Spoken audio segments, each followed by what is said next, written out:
abatsika rehetra izay efa ato amin'ny fiangonana Christ Vassy Madagasikara anio sabotsy fahatelo ny volana May taona 2024 zao.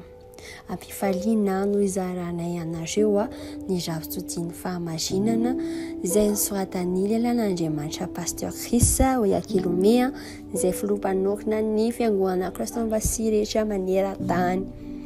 Dia ny lohahevitra ravitotiantsika androany dia hoe mpiombona amin'ny fomban'Andriamanitra. Ten'Andriamanitra dia nalaina tao amin'ny Salamo 2:20 andininy 4 amin'ny anaran'i Jesosy nivaky toy izao: hoy izao Andriamanitra ianareo ary zanaky ny avy indrindra ianareo rehetra. Amen. Famelapelaran'ny lelan'Andriamanitra dia hoe ny Salamo 2:20 andininy 4 dia pahany miavaka amin'ny soratra masina io. Jesosy Tompo mihitsy no namerina izany fahamarinana izany ao amin'ny Jaona 10:4-30 ary hoy izy amin'ny anaran'i Jesosy: tsy voasoratra ao amin'ny lalànareo va hoe hoy izao Andriamanitra ianareo?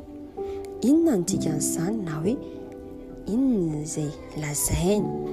Ao amin'ny Jaona 1:12 dia milaza amintsika ny Baiboly hoe amin'ny anaran'i Jesosy fa izay rehetra nandray azy dia nomeny hery ho tonga zanak'Andriamanitra dia izay mino ny anarany.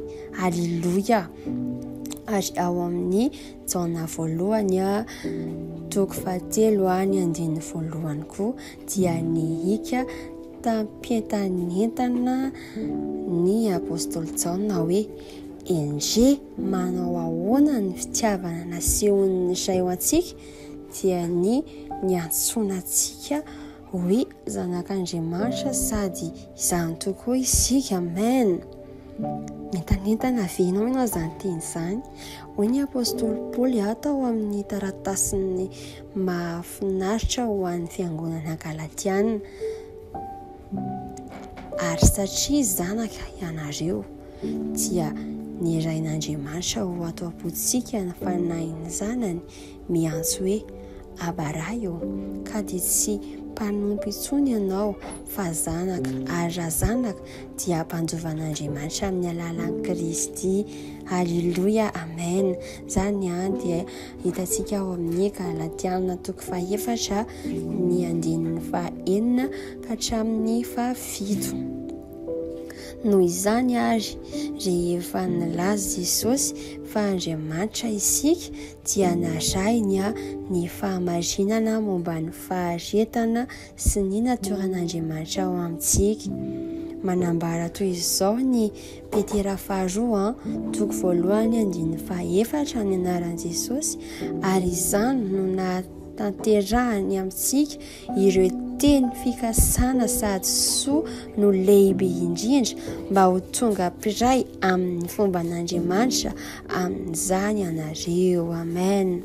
Midika zany fa ianao ankehitriny dia mpiombona na ihany koa hoe mpizara amin'ny fomban'Andriamanitra, mpitondra na mpitatotra ny fiainan'Andriamanitra ianao zany. Tena fitahiana tokoa zany. Tsy midika nefa izany fa mitovy amin'Andriamanitra tena ny isika fa nitondra antsika ao amin'ny kilasin'Andriamanitra izy.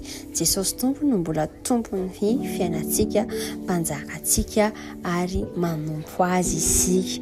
Dia voninahitra an'Andriamanitra irery ihany mino fa voatahy ianao any amin'ny teny sy fampianarana izay nozaraina teo dia hivavaka isika zao dia za manona antsika ianao merina mpandesen-dahatra manivavaka izay ataontsika eto any amin'izay misy anao any, na any an-trano ianao na any am-pianarana ianao na hoe any an-dalana ianao tsy haiko aiza misy anao izao fa miandranao Andriamanitra ko mivavaka.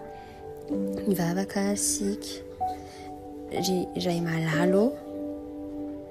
Misaotra no ny fanambarana ny mahazahoay ao amin'ny Kristy.